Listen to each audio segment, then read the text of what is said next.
I'll give you millions, everything I have, if you just pray for my son." A billionaire CEO stood before a hospital volunteer, desperate enough to try buying a miracle. The doctors had given up. Science had failed. And what happened next left medical experts with absolutely no explanation. This is the true story of a mother who learned the hard way that some things cannot be purchased at any price, and that sometimes grace arrives exactly when hope runs out. Before we dive in, I want to hear from you. Drop a comment and tell me what city you're watching from right now. And if you believe in stories that restore faith in the impossible, hit that subscribe button. Because what you're about to witness will challenge everything you thought you knew. Victoria stayed in that chair long after the morning shift changed, long after the hallway outside filled with the sounds of carts rolling and nurses exchanging quiet updates.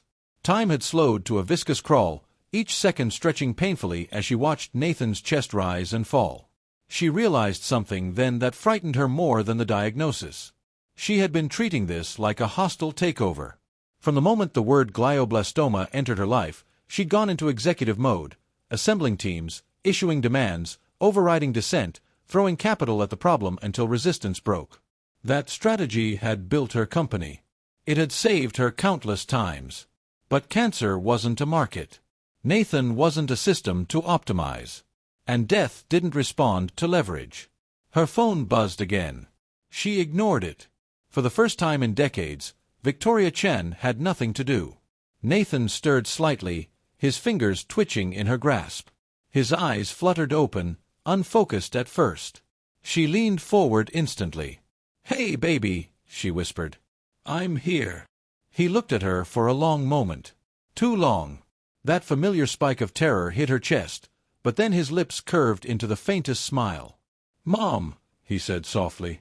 Relief flooded her so fast it made her dizzy. "Yes," she breathed. "Yes, sweetheart. It's me. Did the doctors fix me?"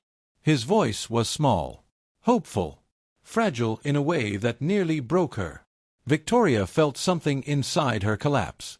She had rehearsed investor calls more difficult than this. Negotiated billion-dollar deals under worse pressure.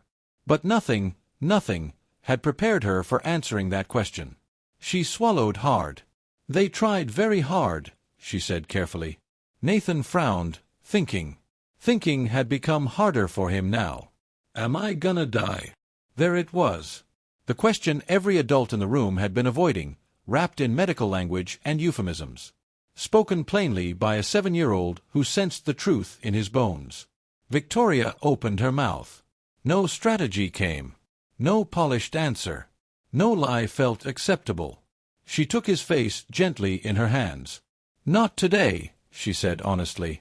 "And not alone. I promise you that."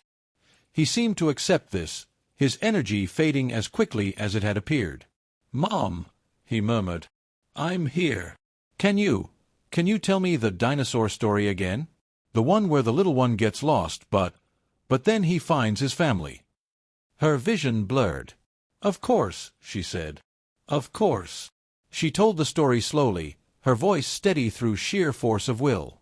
About a small, brave dinosaur who wandered too far from the herd. About storms and fear and the terrible moment when he thought he was alone forever. About how he kept going anyway, because love, once felt, never really disappears. Halfway through, Nathan fell asleep. Victoria kept talking. She didn't know why. Maybe because stopping felt like admitting something she wasn't ready to face. Maybe because her voice was the only thing tethering him to this world. At some point, she realized she was crying silently, tears sliding down her face, dropping onto the white hospital sheets. She had never cried like this before. Not quietly. Not without witnesses. Not without shame. She cried like someone who finally understood that strength doesn't always look like control. Sometimes it looks like staying when you can't fix anything. Hours later, Dr. Kim returned. She didn't speak at first. She didn't need to. "He's declining faster," the doctor said gently. "I think, tonight." Victoria nodded once. "I want to be here," she said. "No interruptions. No calls. No machines unless they're for comfort." Dr. Kim hesitated. "There is one more thing." Victoria looked up. Not a treatment, Dr. Kim said quickly. Nothing medical. But sometimes, rarely, we've seen children calm in the presence of someone who offers emotional grounding. Touch. Presence. Human connection. It doesn't change the outcome, but it can change the experience. Victoria let out a hollow laugh. You're telling me my son needs something money can't buy? Dr. Kim didn't flinch. I'm telling you that he always did. Silence filled the room again. Victoria looked down at Nathan, at the rise and fall of his chest, the fragile miracle of it still happening at all. Then find me whatever that is, she said quietly. Not a specialist. Not a miracle cure. Just someone who knows how to stay. Dr. Kim nodded. I know someone. And for the first time since this nightmare began, Victoria Chen wasn't trying to win. She was just trying to love well, right to the end. They walked back down the quiet hallway together, their footsteps soft against the polished floor. The hospital at night felt like a different world. Dimmed lights, hushed voices, the steady hum of machines keeping fragile lives tethered to existence. Victoria noticed things she hadn't before, a nurse rubbing her eyes in exhaustion, a father sleeping upright in a chair outside another room, a stuffed animal tucked carefully beside an 4-pole. So much silent suffering. So much love trapped inside fear. When they reached Nathan's room, Maria paused at the doorway, as if asking permission, not from Victoria, but from the moment itself. Victoria nodded, suddenly unsure why her chest felt so tight, why her heart was pounding as if something irreversible was about to happen. Nathan lay still, his breathing shallow but rhythmic. His small chest rose and fell beneath the thin hospital blanket. The monitors glowed softly, numbers flickering like indifferent witnesses. Maria approached the bed slowly. She didn't touch Nathan right away. Instead, she closed her eyes, placing one hand over her own heart, as if centering herself. Victoria watched, uncomfortable and strangely moved. This was not efficiency. Not urgency. Not control. This was presence. Maria finally reached out and rested her hand lightly over Nathan's, careful, respectful, warm. Victoria stood on the other side of the bed, her fingers curling tightly into the rail, unsure what to do with herself. May I? Maria asked softly. Victoria nodded again. They stood like that for a moment, the three of them connected by breath and silence. Then Maria began to pray, not loudly, not theatrically, but quietly, as if speaking to someone sitting just beyond the edge of the room. God, she said gently, I bring this child to you. Nathan. Beloved. Precious. Known. Victoria flinched at the word known. Something about it pierced her. He is loved more deeply than words can hold, Maria continued. By his mother, who has fought with everything she has. Who has given every ounce of herself. Who stands here exhausted, terrified, and brave beyond measure. Victoria's vision blurred. She hadn't realized how badly she needed to be seen. We ask for healing, Maria said. Not because we deserve it. Not because we can earn it. But because you are compassionate. Because you are good. Because you care for children. Maria's voice trembled slightly now. If it is your will, let this body be restored. Let these cells stop their rebellion. Let this boy laugh again, run again, live. Victoria's breath caught. Her knees felt weak. But if healing looks different than we hope, Maria continued, her voice steady but full of ache, then grant peace. Grant comfort. Wrap this child in love so deep that fear cannot reach him. And hold his mother when her strength fails. Tears streamed freely down Victoria's face now. She didn't bother to wipe them away. Give her what money cannot, Maria whispered. What power cannot command. Give her grace. Give her presence. Give her the assurance that love does not end, even here. Silence followed. Not empty silence, but full, heavy, sacred. Victoria realized she was holding her breath. Then, softly, Nathan stirred. Victoria froze. His fingers moved beneath Maria's hand. His brow furrowed slightly. Slowly, his eyes fluttered open. Mom, he murmured. Victoria rushed forward instantly. I'm here, baby. I'm right here. He looked at her, and for the first time in days, his gaze seemed clearer. focused, as if something had lifted, however briefly. "There's a lady," he said slowly, glancing at Maria. "She feels warm." Maria smiled, her eyes shining. "Hello, Nathan." He studied her with quiet curiosity. "Are you an angel?" Victoria's heart shattered.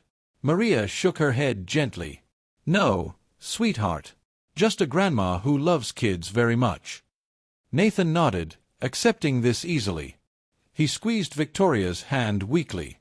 "Mom, you don't have to be scared." Victoria felt like the air had been punched from her lungs. "I'm not," she lied instantly. Nathan shook his head slightly. "You are. But it's okay."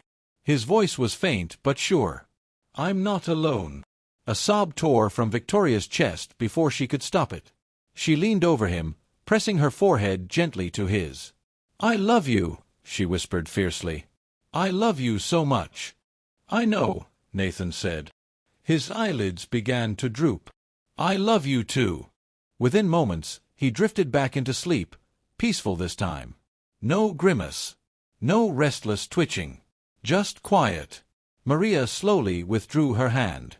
Victoria remained frozen, her hand still wrapped around Nathan's, afraid that if she moved, the moment would disappear.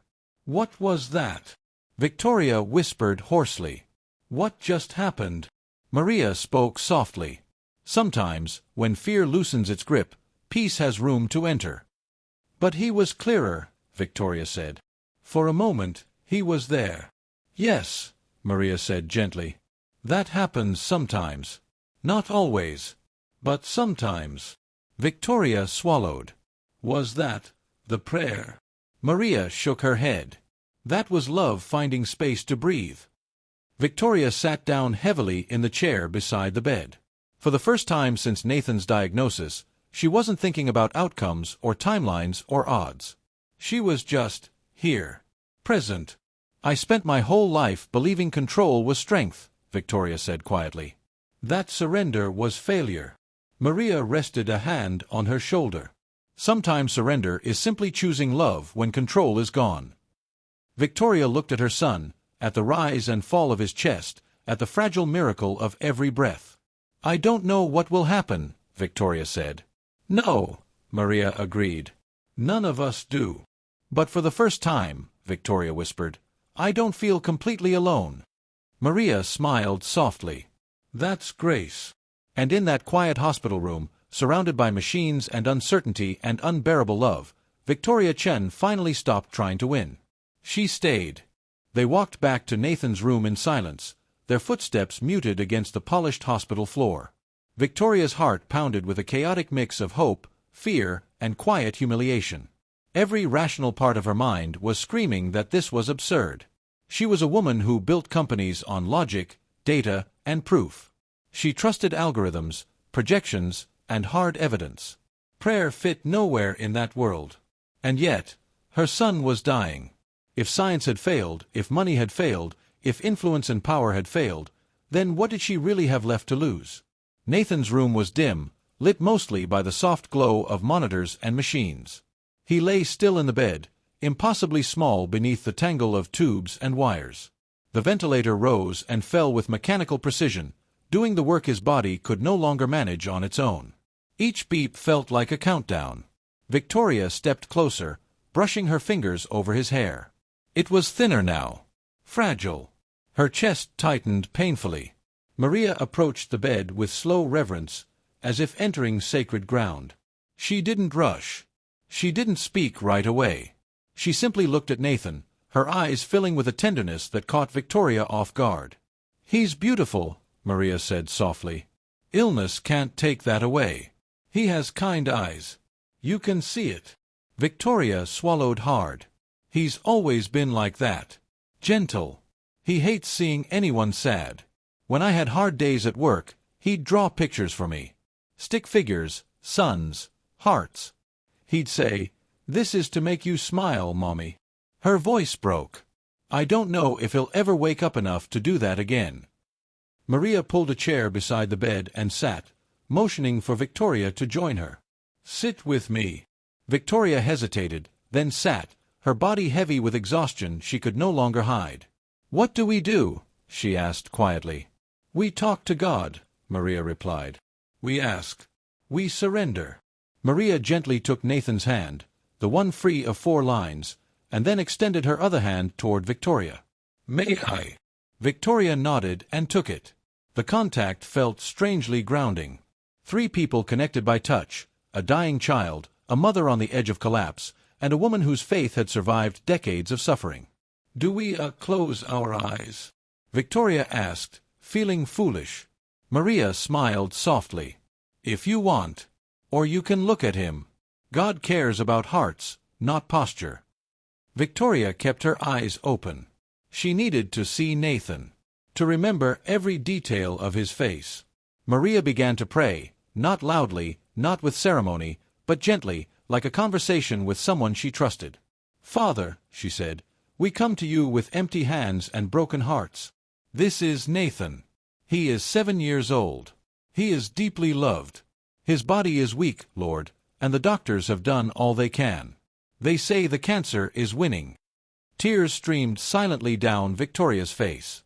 "But we know you are not limited the way we are," Maria continued. "What is impossible for us is not impossible for you. So we are asking, desperately, humbly, for your mercy, for your healing touch, for a miracle medicine cannot give." Victoria felt her grip tighten around Nathan's hand. "If it is your will, Lord, heal this child. Stop the tumor. Restore his strength. Let him wake up. Let him live. His mother needs him. The world needs who he might become." The simplicity of the words made them unbearable.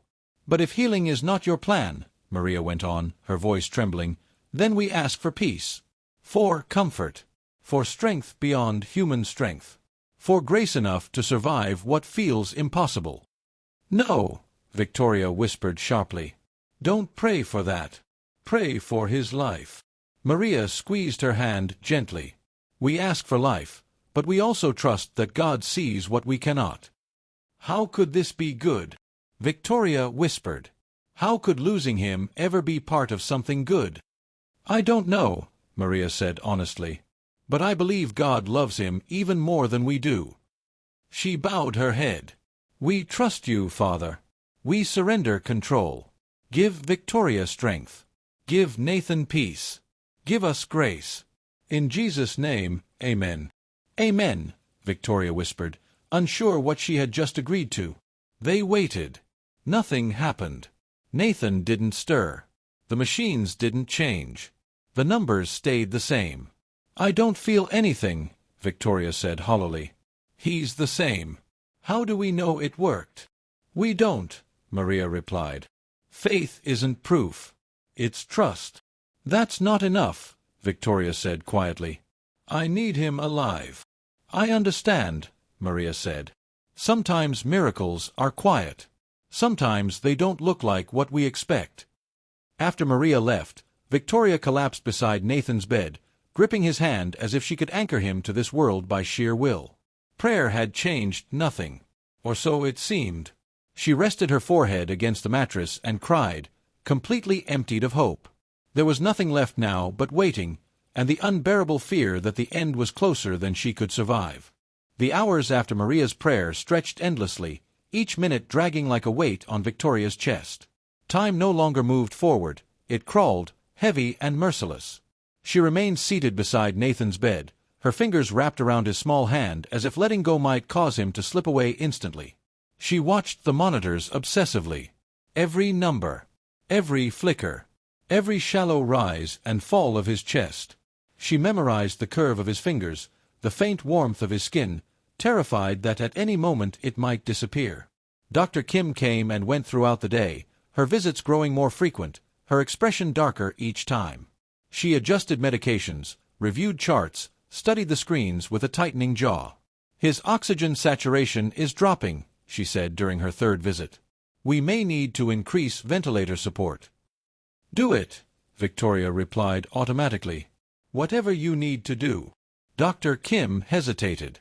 "Victoria, we should talk about—" "No," Victoria cut her off sharply. "Not yet. I'm not ready for that conversation. Not about comfort care. Not about letting him go. Just keep him breathing. That's all I'm asking. Dr. Kim nodded, but her eyes betrayed what she didn't say aloud, that Victoria was fighting something that could not be beaten. Maybe she was. But surrender felt like betrayal. Like telling Nathan she had accepted his death. And she refused to do that. The day blurred into a haze of alarms, vital checks, whispered medical conversations, and quiet dread. Nathan remained unconscious. The machines did their work. The numbers shifted, slowly, relentlessly, in the wrong direction. By evening, exhaustion finally overtook Victoria. Her body slumped in the chair, head tilted awkwardly, her grip on Nathan's hand never loosening. She drifted into a dream. In it, Nathan was healthy, running barefoot along a beach, laughing freely, his hair thick and wild in the wind. He turned to her, smiling, holding out his arms. "Mom, look!" he shouted. The joy of it was so real it felt like salvation. Waking up was agony. She gasped softly as reality returned. Fluorescent lights, sterile air, machines breathing for her child. Pain lanced through her chest so sharply she pressed a hand against it. Around 10 p.m., Jennifer came in. One of the regular night nurses. Young, competent, gentle without pity. "How are you holding up?" Jennifer asked quietly as she checked the 4 lines. "I'm not," Victoria admitted, her voice hollow. "I don't know how to do this. How to sit here and watch him die." Jennifer paused, then said softly, "I can't imagine what this feels like. But I want you to know, you're doing the most important thing. You're here. He's not alone." "How can you know that?" Victoria asked. "I can't prove it," Jennifer said. "But I've been with many children at the end. And I truly believe they know when someone who loves them is close. It matters." After Jennifer left, Victoria stared at Nathan and thought about Maria's words. Grace. What was Grace supposed to look like here? Was this it? Watching her child fade away, powerless to stop it? If this was Grace, it felt cruel. She must have dozed again, because the sharp alarm jolted her awake. Panic flooded her as Jennifer rushed in, followed quickly by Dr. Kim and 2 other nurses. "What's happening?" Victoria demanded. "His intracranial pressure just spiked," Dr. Kim said. "Swelling around the tumor." They moved fast, medications injected, machines adjusted, voices urgent but controlled. Victoria stood pressed against the wall, helpless, watching as her son's fragile body became the center of controlled chaos. After long minutes, the alarm stopped. The numbers stabilized, barely. Dr. Kim turned to Victoria. "We need to talk. Now." In the consultation room, the truth was delivered without softness. "The tumor is growing. The pressure is causing irreversible damage. The next spike may be fatal." "Then operate," Victoria said. "There's nothing left to operate on," Dr. Kim replied. "And he wouldn't survive anesthesia." "So what are you saying?" Dr. Kim took a breath. "It's time to let him go peacefully." "No. We're prolonging his suffering. I don't care. Keep him alive." "Victoria." "Every second he's alive is a second where something could change," Victoria said, tears spilling freely now. "Where a miracle could happen." "Miracles don't work like that," Dr. Kim said gently. "Then what's the point of any of this?" Victoria cried. "All this technology, if it can't save my son?" "We save who we can," Dr. Kim said softly. "And we show mercy when we can't." Victoria walked out. Back at Nathan's side, she took his hand again. "I'm not giving up," she whispered fiercely. "You have to keep fighting." But Nathan didn't respond. Midnight passed. Victoria remained, refusing to surrender, clinging to hope, however irrational, because letting go felt worse than watching him suffer. She would not surrender. Not yet.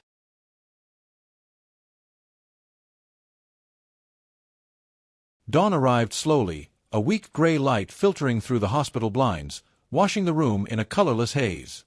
Victoria had not slept. She wasn't sure she could still remember what sleep felt like. Her body existed only as an extension of her will, barely functioning, fueled by adrenaline, grief, and stubborn love. She had barely moved all night, except to shift when the pain in her spine became unbearable. Her back ached constantly. Her eyes burned and felt swollen, raw from crying and from refusing to close. Her hand had gone numb hours ago from holding Nathan's, but she didn't release it. If circulation stopped, if pain set in, she didn't care. Let her body suffer. It was nothing compared to what he was enduring.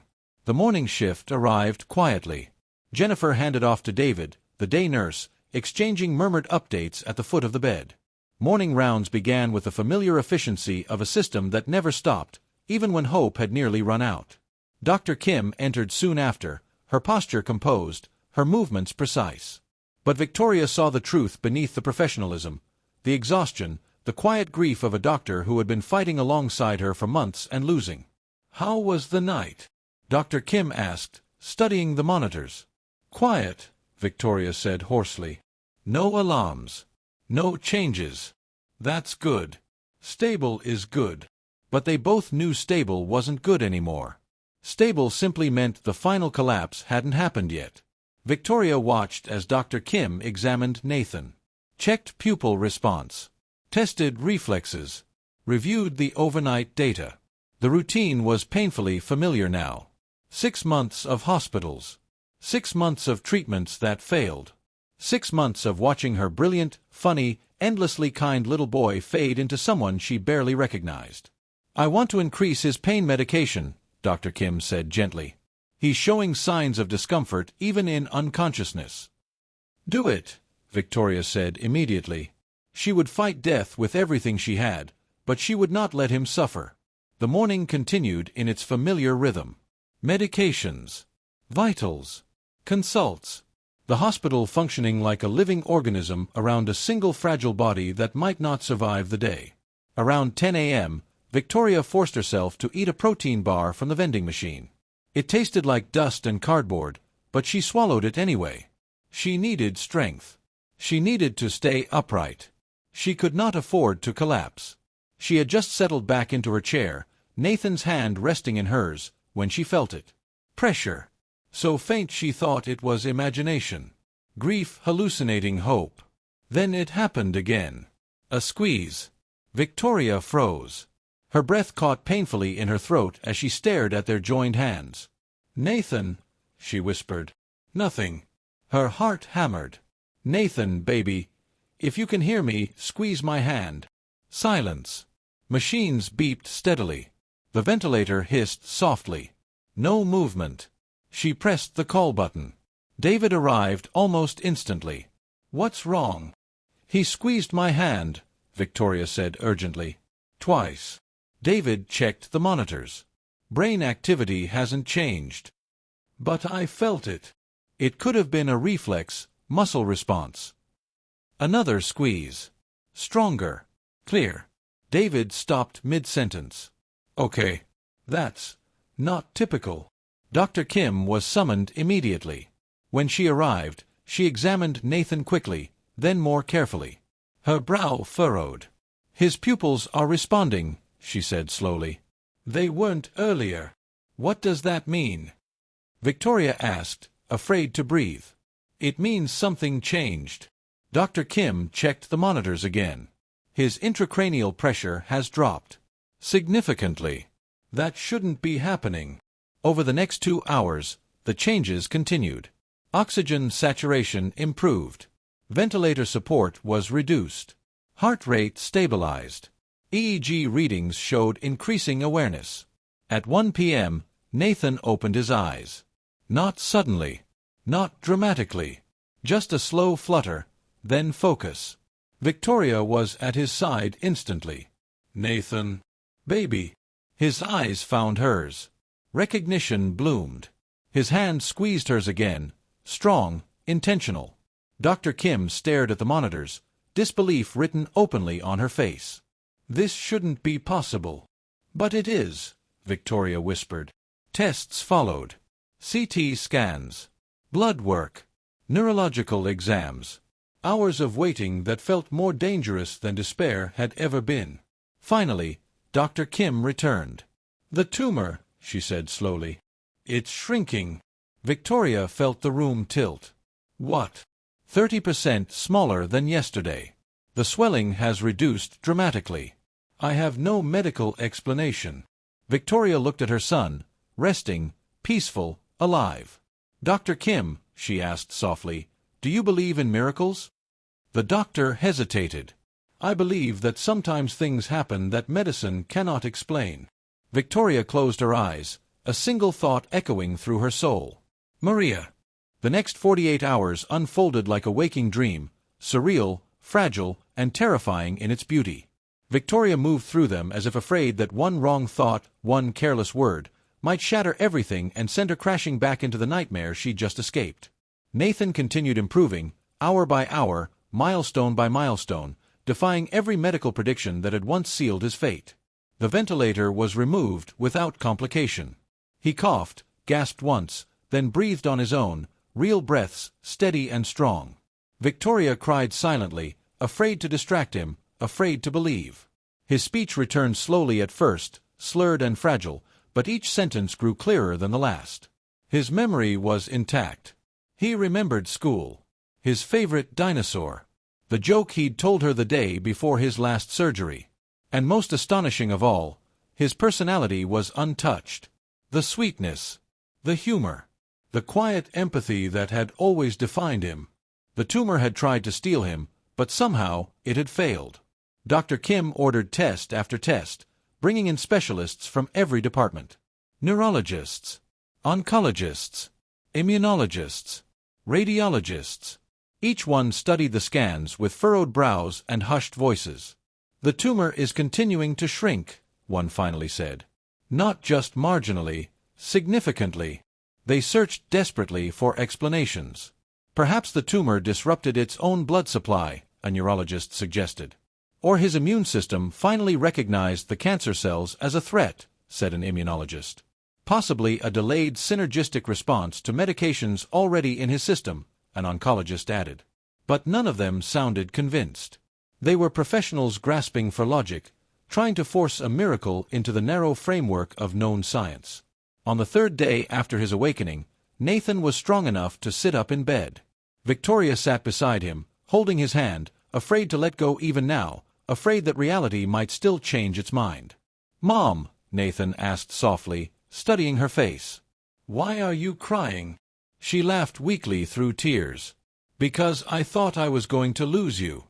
Because you were so sick, and the doctors said things that scared me."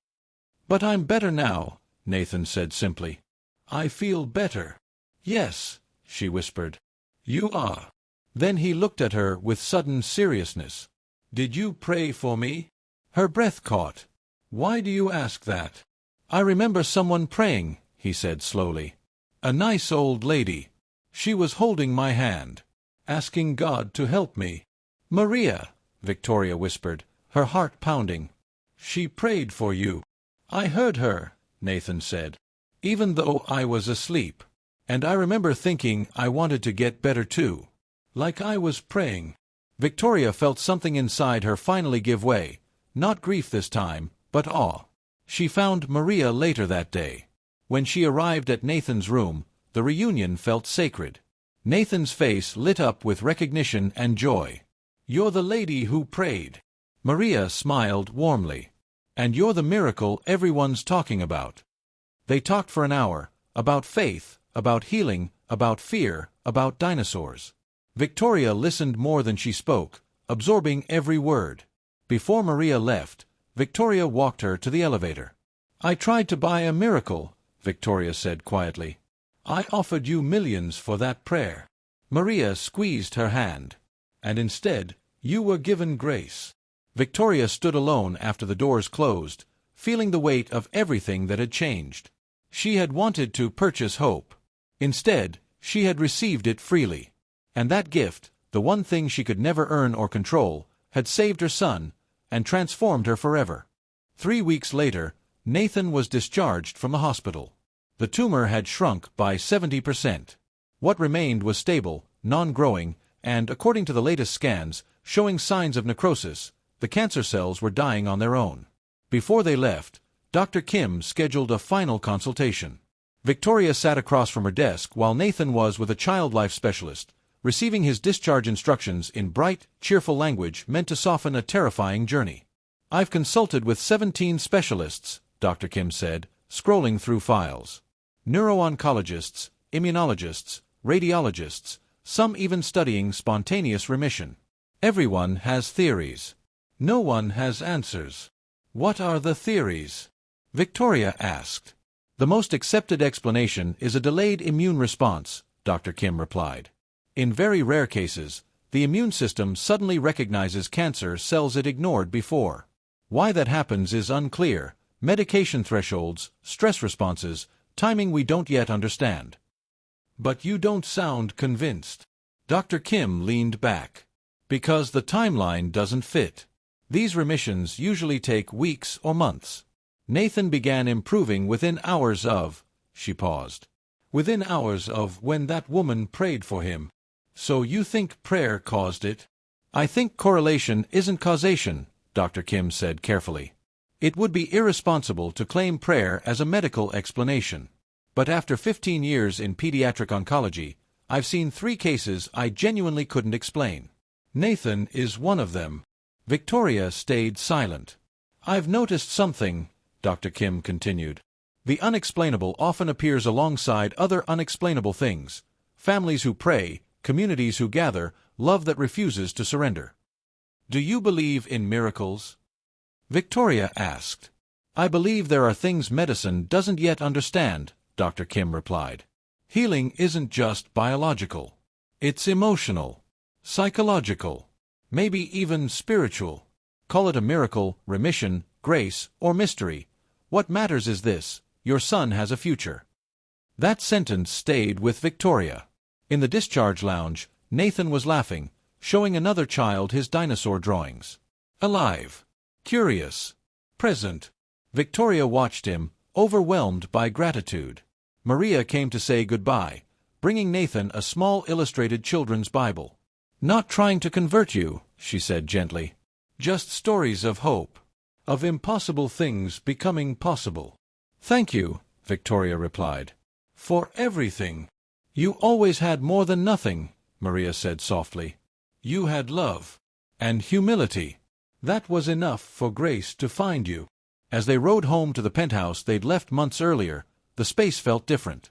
The art looked empty. The luxury felt meaningless. "Mom," Nathan asked, "can we go to church sometime? Like Maria's?" Victoria hesitated, then nodded. "Yes. We can try." "Do you think God is real?" "I don't know," she said honestly. "But I believe something is. Something bigger than us. And I want to understand it." That night, after Nathan fell asleep in his own bed, Victoria opened her laptop, not to review profits or acquisitions, but to write a mission statement for her life. $8 billion had been useless when her son was dying. But now, she knew how it could matter. She would fund pediatric cancer research, support families in crisis, help parents who didn't have her resources. And more than that, she would live differently. Work less. Love more. Be present. She had tried to buy a miracle. Instead, she had received grace. The prayer had been free. The healing unexplainable. The lesson permanent. Some things, she finally understood, could never be bought. They could only be received.